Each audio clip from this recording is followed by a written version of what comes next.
Shalom Uvrachá. Nossa Parashá nos conta uma história muito interessante. Para poder entender essa história, vamos dar um exemplo. Um judeu religioso, rabino, filho de rabino, te persegue, te prejudica, te maltrata. Aí você vai falar, pera, como pode ser que um judeu religioso está me maltratando? A Torá ensina a amar o próximo como a si mesmo. E como pode ser que ele está tendo ódio pelo próximo? Então, aí vamos separar esse assunto em duas categorias. O que você está vendo, que é o lado superficial da coisa, você está vendo um judeu religioso, filho de um judeu religioso, que nasceu num lugar religioso, que ele se veste a rigor de chapéu preto e paletó preto e camisa branca, e ele fala o Yiddish assim, sem sotaque, fala hebraico sem sotaque, e que ele sabe toda a Torá, qualquer versículo que você fala para ele, ele já te fala o próximo versículo, e está te maltratando.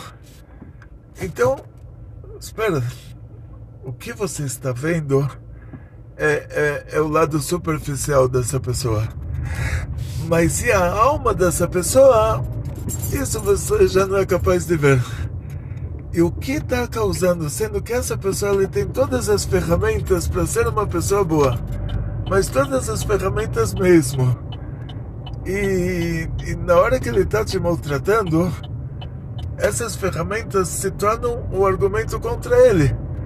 Porque, sendo que ele sabe o que precisa ser, sendo que ele sabe que ele tem que ser uma boa pessoa, na hora que ele está maltratando alguém, lá em cima ele é julgado como alguém que está fazendo isso conscientemente.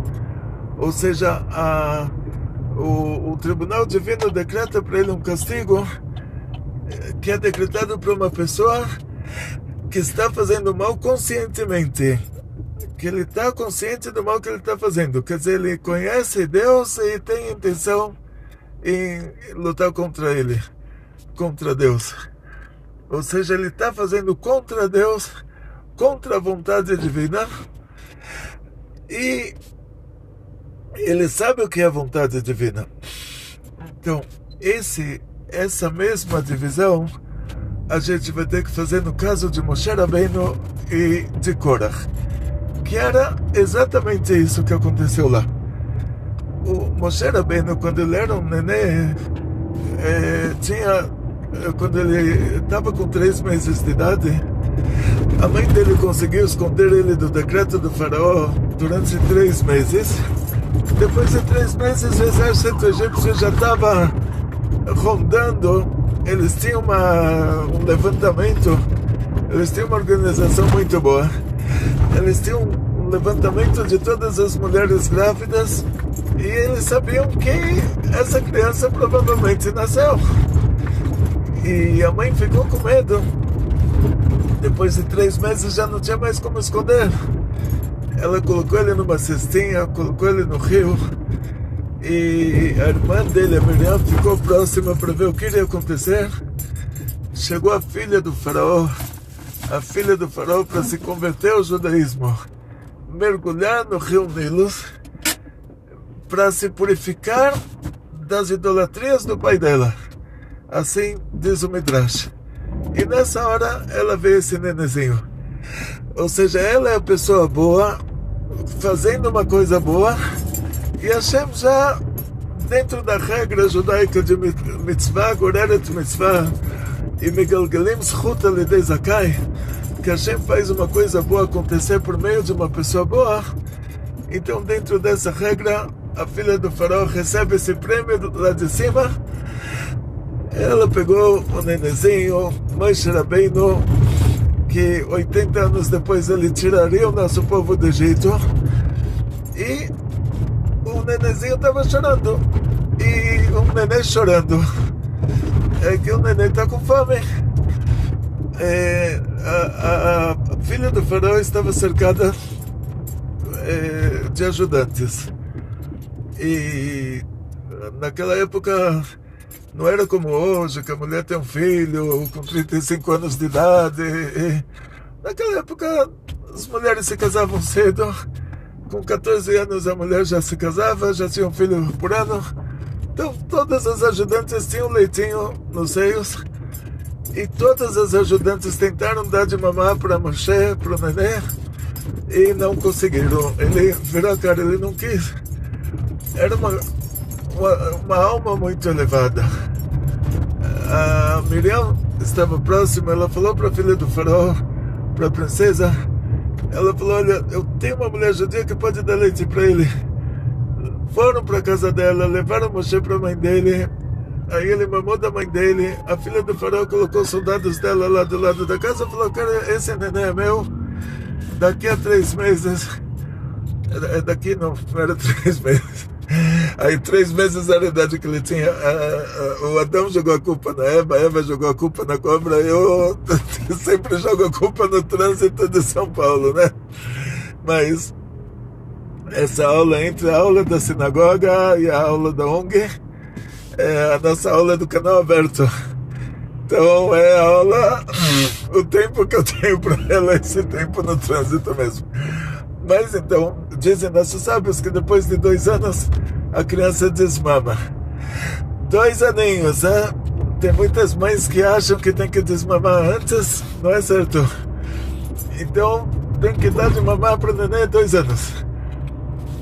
Então os soldados da princesa ficaram lá 2 anos do lado da casa de Moshe, foram se revezando até que 2 anos depois a filha do faraó, que com certeza ela ia visitá-la todo dia, e já que ela tinha se convertido ao judaísmo, com certeza ela ia estudar com o pai de Moshe todo dia. Quer dizer, a gente não sabe por trás dos bastidores aí tudo o que estava acontecendo, mas o que a gente sabe é que depois que ela levou Moshe pro palácio dela, pro palácio do faraó, Moshe saiu de lá já sabendo o nome de Hashem que tira a alma do corpo. Quer dizer, então ele saiu de lá já um grande cabalista. Então com certeza na hora que ela conheceu essa família, ela já aproveitou para pegar as aulas particulares dela, que o pai de Moshe era o maior rabino da época, e com certeza depois ela pegou ele, pagou para ele para dar aula pro filho, como ela pagou para a mãe para dar de mamar pro filho. E essa filha do faraó, a Bátia, que se chamava, nós temos uma Bátia também que dirige o nosso site com muito sucesso já há 10 anos. Então a Bátia, que era filha do faraó, a Bátia, ela é uma das pessoas que não morreu, ela entrou viva para o paraíso. Então a nossa Bátia aqui tem que pegar disso uma lição de moral. Hoje a pessoa sempre pensa, espirrei, mas saber o que vai acontecer. Tem que pegar uma lição de moral, que a Bátia não morre. Então, se a nossa Bátia, Deus me livre, nos deixa, a gente fica sem site. Então a Bátia da Torá vive eternamente. Ela subiu viva para o céu, está lá até hoje. Não, é uma das 11 pessoas que não morreu pela Torá, que já foram para o céu com o corpo material. E qual é a característica da pessoa que não morre? Que ela pode aparecer agora a qualquer momento com o corpo material dela. Uma coisa interessante. E a história da Bátia, ela, na Torá, a Torá não nos traz muitos detalhes sobre ela, mas o que a gente entende é que Moshe Rabbeinu, com 20 anos, ele saiu do palácio do faraó. Então ele é só um exemplo, né? Tem os Midrashim, exatamente o que aconteceu na hora que ele saiu do palácio do faraó. Assim, qual foi a continuação da história? Mas os Midrashim contam que o faraó tentou matar ele, não conseguiu, porque ele matou aquele egípcio e foi dedurado. E no fim o carrasco bateu com a espada no pescoço de Moshe. Hashem fez um milagre, o pescoço dele ficou mármore, não mármore de hoje que quebraria, né? Mas o mármore daquela época. E aí a espada voltou para o carrasco e o carrasco morreu. E tem histórias, os Midrashim contam histórias assim enormes sobre isso, mas o que a gente entende é que Moshe Rabbeinu, desde que ele desmamou até ele sair do palácio do faraó, ele cresceu na alta sociedade egípcia. Por mais que ele tivesse a mãe dele, a Batia, que se converteu ao judaísmo, por mais que ele tivesse o pai dele como professor particular, por mais que ele tivesse um anjo do céu que veio ensinar a Torá para ele, com tudo isso, ele cresceu na alta sociedade egípcia. Ele era o filho da Batia. E enquanto que o Korah, ele era o judeu religioso que nasceu na família religiosa, na tribo mais religiosa do nosso povo, e o Korah, ele representava tipo o gueto da tribo de Levi, que eram divas inacessíveis. E Moshe era um judeu que cresceu no meio dos egípcios, vamos dizer assim. Quando Moshe Rabbeinu tirou o povo de Israel do Egito, então ficou esse clima. Tipo assim, olha quem está tirando o povo de Israel do Egito. Esse que era visto como, vamos dizer assim, nos padrões, quando a pessoa acha que religião depende de roupa, ou religião depende de família, de linhagem. Então Moshe Rabbeinu era visto nesse aspecto como alguém que não se comparava ao Korah. Ou seja, Moshe Rabbeinu, quando chegou em Midian, as filhas de Yitro falaram para o pai delas, um egípcio nos salvou. Ou seja, elas viram, ele tinha uma aparência egípcia, quer dizer, provavelmente as roupas dele lembraram para elas isso. Quer dizer, por que elas falaram egípcio, por que elas não falaram judeu? Que naquela época eram chamados de hebreus, Ivrim, Avrama Ivri. Então, por que ela falou egípcio? É porque ela está vendo um egípcio. Então, na prática, voltando ao nosso assunto, aqui é o principal. Moshe do lado de Korah, você imaginava o Korah, ele é o judeu religioso de linhagem, tudo, e Moshe foi criado pela filha do faraó dentro do palácio do faraó. Agora vamos para o assunto das almas. Que aqui vai ser o principal.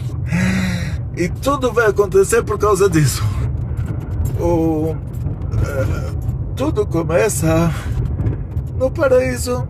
Hashem criou Adão e Eva. Adão e Eva, diz o Midrash, eles subiram na cama, uma linguagem bonita, né? Não sei se eles tinham cama ou não, mas o Midrash fala, subiram 2 na cama, desceram 7. Ou seja, mesmo dia que a Eva engravidou, mesmo dia ela deu à luz a 7 crianças e sem dores. E essas crianças eram o Caim, uma gêmea, não, deu à luz a 5 crianças, desculpa, 5 crianças, subiram 2, desceram 7, então desceram de volta a Adão e Eva e mais 5 crianças. E então o Caim e uma gêmea que seria a esposa dele, naquela primeira geração do mundo, funcionaria dessa maneira. Nasceu também o Abel e 2 gêmeas. Então o Caim, depois futuramente todos cresceram. O Caim matou o Abel por 3 motivos. Um motivo foi que o Abel nasceu com 2 gêmeas, e o Caim, que nasceu primeiro, ele falou, ele teria direito de ele ter 2 esposas, enquanto que o Abel, que nasceu segundo, teria que ter uma esposa só. Então o Caim assassinou Abel por causa de uma mulher. Segundo motivo, que o Caim, ele fez um korban, fez um sacrifício, e o sacrifício do Caim não foi aceito. Era um dia que não tinha vento, e na hora que ele acendeu o fogo do sacrifício do Pishtan, lá do linho que ele fez, ele pegou todo o linho podre, fez reciclagem, no lugar de jogar no lixo, fez disso um sacrifício para Hashem, para não ter prejuízo, para não desperdiçar. E mesmo que não estava ventando naquele dia, veio um vento especial e levou a fumaça do sacrifício do Caim para mostrar que do Caim, para mostrar que Hashem não aceitou, Deus não aceitou o sacrifício dele. O Evel, o Abel, criava carneirinhos, e naquela época não podia se comer carne, mas se usava da mesma maneira que o Caim ele plantou o linho para fazer roupa, o Abel criou os carneirinhos para fazer roupa de lã. E ele sacrificou o melhor carneirinho que ele tinha para Hashem, e mesmo que aquele dia estava ventando, a fumaça subiu reto para mostrar que Hashem aceitou o sacrifício que ele fez. Então o Caim ele queria matar o Abel por causa disso, que ele achou que ele, como esse que nasceu primeiro, ele tem que ser o rabino-chefe, tipo, ele tem que ser o representante em relação a todos os assuntos religiosos. E a gente vai ver então na retificação dessas duas almas, os dois nascem de novo. O Moshe, ele é a alma do Abel, assim diz o Arizal. E o Itró é o lado bom da alma do Caim, é o lado Neshama da alma do Caim, e o lado bom da alma do Caim. Então vai acontecer uma retificação. A Tzipora, que vai ser a esposa de Moshe, ela é aquela menina que nasceu a mais, a gêmea que nasceu a mais para Abel, que ela foi o motivo que o Caim assassinou Abel, um dos motivos. Então o Itró, ele retifica isso. O Itró, ele nasceu, ele era o lado bom do Caim, lado bom do Caim. Ele nasceu um goi idólatra, fez todas as idolatrias do mundo, e afinal das contas ele chegou à conclusão que o judaísmo é a religião certa. E a retificação desse nível da alma do Caim, do lado bom do Caim, foi que o Itró, ele levou Tzipora no deserto para Moshe Rabbeinu. Ele casou a filha dele com Moshe Rabbeinu, ou seja, aquela mulher que deveria ser, que na reencarnação anterior foi o motivo que o Caim matou Abel para roubar aquela mulher. Agora o Itró, ele veio no deserto, ele deu um conselho para Moshe Rabbeinu que salvou Moshe Rabbeinu de morrer de estresse, que Moshe Rabbeinu estava fazendo um trabalho que precisou de milhares de pessoas para substituir ele para fazer esse trabalho. Então o Itró, ele também salvou a vida de Moshe Rabbeinu e também devolveu a Tzipora para Moshe Rabbeinu, tipo, retificou, fez o contrário. Na reencarnação anterior ele era o Caim que matou Moshe, que matou Abel para roubar a mulher dele, e nessa reencarnação de Moshe Rabbeinu, ele era o lado bom do Caim, que salvou a vida de Moshe por meio dos seus conselhos e devolveu a mulher que roubou. Agora vamos ver para onde foi o lado ruim do Caim. Vocês podem não acreditar. Todo mundo vai imaginar, o lado bom vai para a pessoa boa, o lado ruim vai para a pessoa ruim. Então o Itró deveria ser o lado ruim, mas não era, ele era o lado bom do Caim. Então para onde foi o lado ruim? E a regra humana é que uma pessoa, um judeu religioso de uma família boa, de uma linhagem excepcional, esse judeu religioso, de acordo com a regra, ele deveria ter uma alma muito boa. Mas a regra divina é que se Deus dá uma alma ruim para uma pessoa ruim, ele não vai poder cobrar dela fazer o bem, retificar, porque ela não vai ter capacidade. Então, para essa alma, o lado ruim da alma do Caim, quem pegou ele vai Korach. O Korach pegou o lado ruim da alma do Caim. Ou seja, daqui a gente entende que ele tinha a capacidade de consertar esse lado ruim da alma do Caim.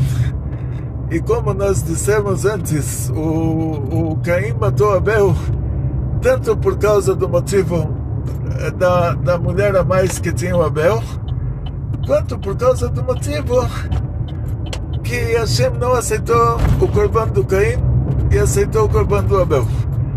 Então, o motivo da mulher foi retificado pelo Yitro. Agora, o motivo do corban vai ser a retificação do Korach. Então, Korach, um judeu religioso da maior linhagem, ele recebe o lado ruim da alma do Caim. Quer dizer, se olhasse, então, no começo, você veria Korach e Moshe, você ia falar, olha, o Korach é um judeu religioso da família Milchesed, Mishpacha Milchesed, e o Moshe é um coitado, família quebrada, no lugar de morar com a mãe dele, foi morar no palácio do faraó. Olha o que acontece no palácio do faraó, e que amizades ele teve lá. Então, as pessoas poderiam dizer, olha, para tirar o nosso povo do Egito, deveria ser o Korach, o Rabino chefe e Moshe, olha o histórico dele. Então, isso era quando você observa de uma maneira superficial. Agora, se você tivesse um Ruach HaKodesh para ver com quem está a alma de quem, aí a pessoa iria cair para trás de verdade. Teria que ver isso sentado, porque senão ia cair para trás de verdade. Quer dizer que com aquele que superficialmente ele era o mais religioso, ele tinha a melhor família, ele tinha a roupa mais adequada e a linguagem mais adequada e falava hebraico e Yiddish sem sotaque, se vestia de paletó preto e camisa branca, e a alma dele, o que era? O lado ruim da alma do Caim. Quer dizer, pior do que isso não podia ter. O Caim era a pior pessoa. O lado ruim da alma do Caim, quer dizer, não tinha pior do que isso na nossa história. E esse lado ruim da alma do Caim,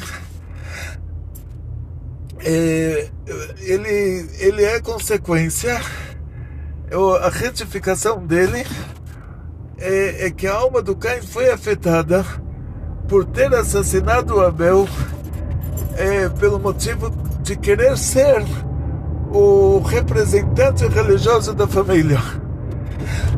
Quer dizer, a pessoa ruim, ele vai representar Deus, que é a essência do bem.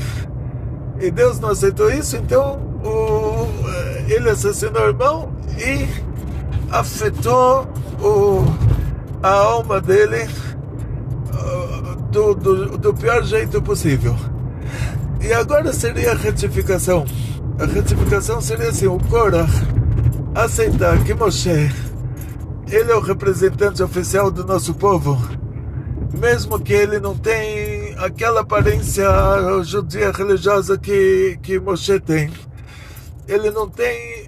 o Moshe cresceu no palácio do faraó, então pode ser que o hebraico dele tinha um pouquinho de sotaque egípcio. Vai saber todos os aspectos. A gente vê que um judeu americano, ele tem um pouquinho de sotaque americano, né? Então, até minha filha, no Yiddish dela, tem umas palavras aí, ice cream. Ela volta da escola, ela estuda em Yiddish. Só que o Yiddish dela entra uma ou outra palavra em inglês, assim, uma coisa interessante. A professora, no lugar de chamar ela de Lehrerin, que é professora em Yiddish, chama ela de teacher. Então, na prática,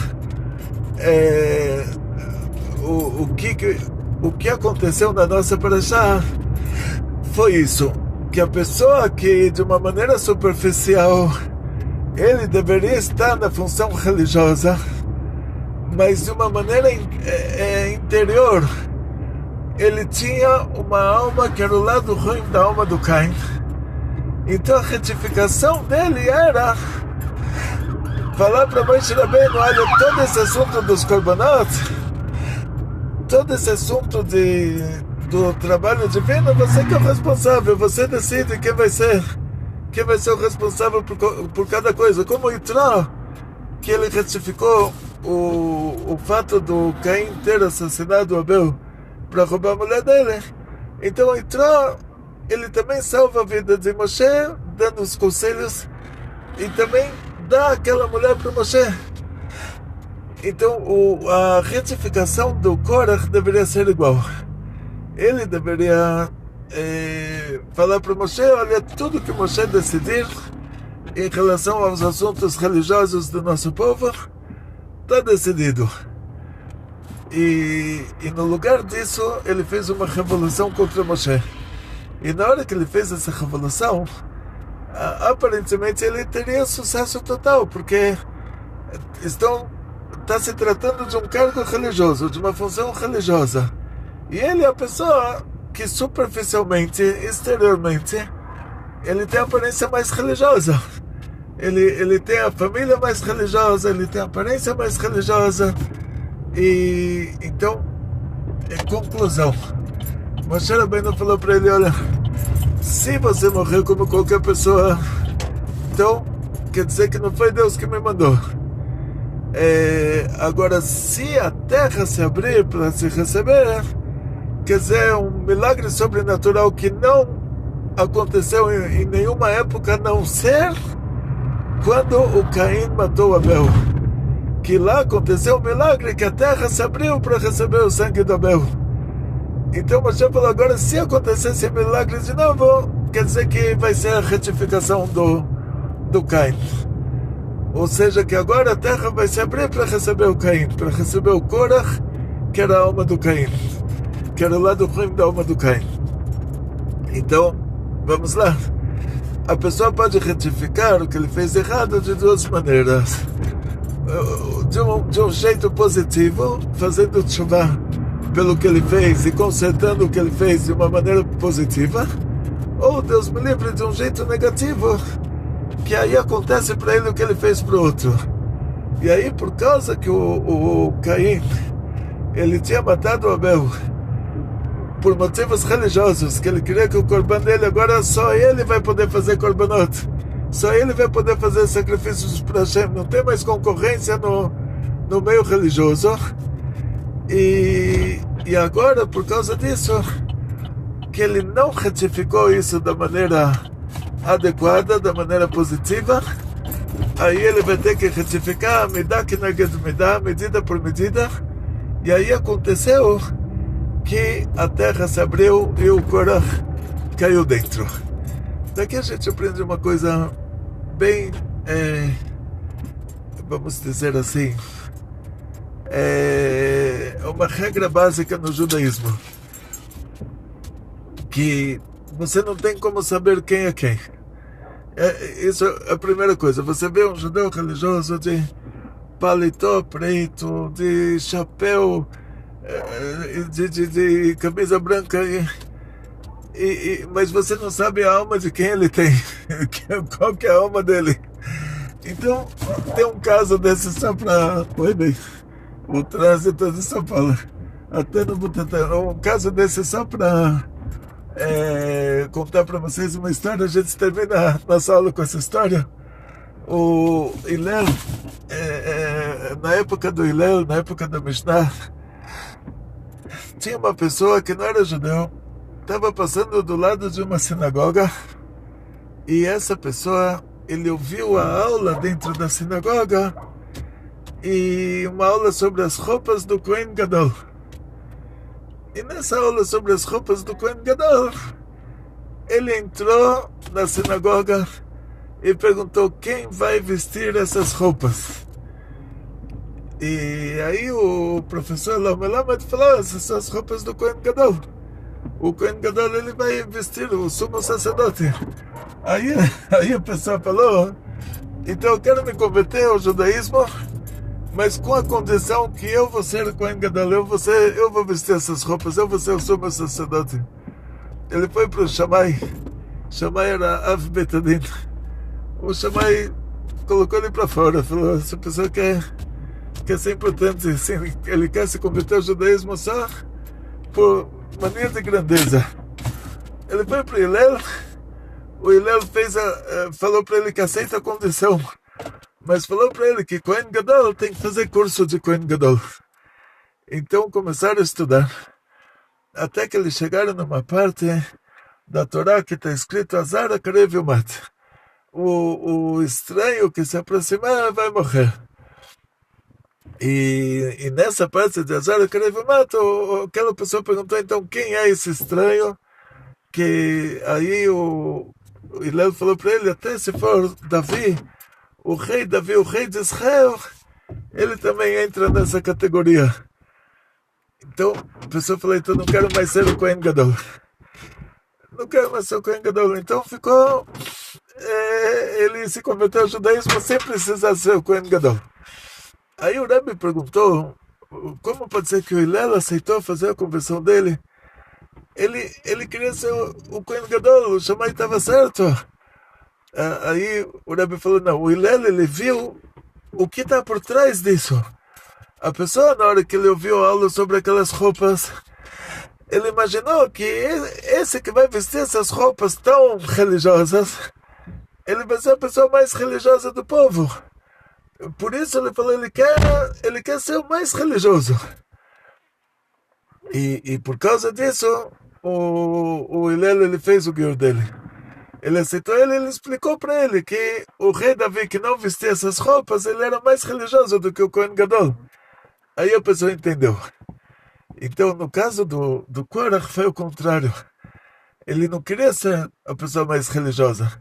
Como no caso do Caim, que ele queria aquela função de fazer os sacrifícios para Hashem, porque, de acordo com a educação que ele recebeu do Adão e da Eva, o trabalho divino é a coisa mais importante que tem no mundo.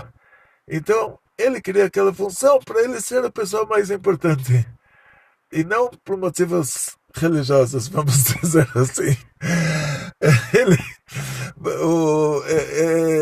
A gente fala Lechem Shamayim, não era Lechem Shamayim. Ele queria aquela função porque ele recebeu a educação de que aquela função era mais, a coisa mais honrada, se for mais...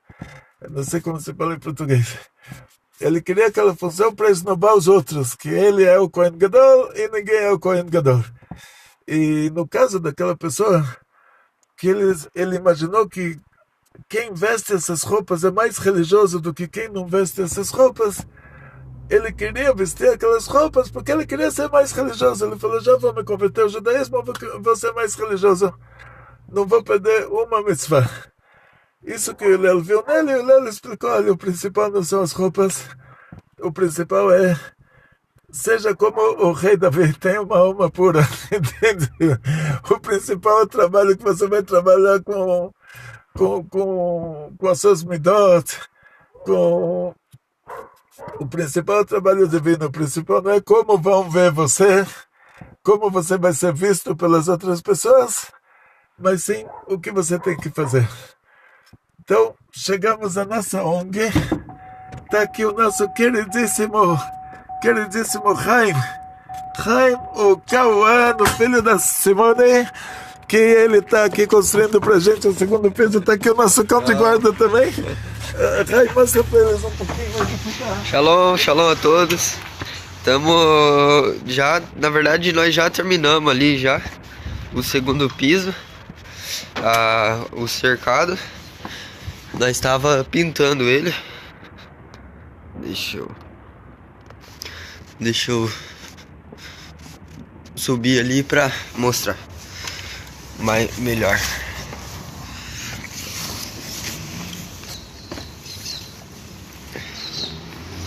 Aqui é o nosso segundo piso, a cerca do nosso segundo piso. Ainda tá. Demos uma tinta marronzinha. Uma marronzinha assim, pra ficar um detalhe. E é assim que ficou o cercado. Então pronto. Aí tem mais uns enfeites pra fazer. Mais umas decoração. E é isso.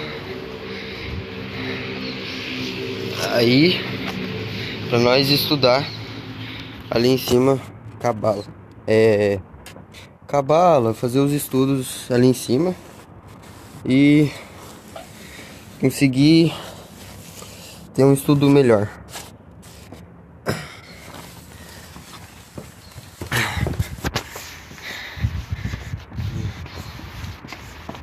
Caiu o jardim.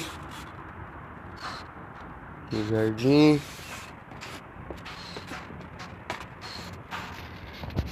Coqueiro. As plantas.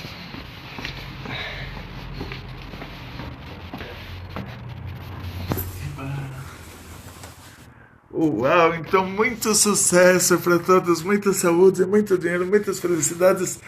Atzlacha, briut, parnassá, shefa. Bekol tov.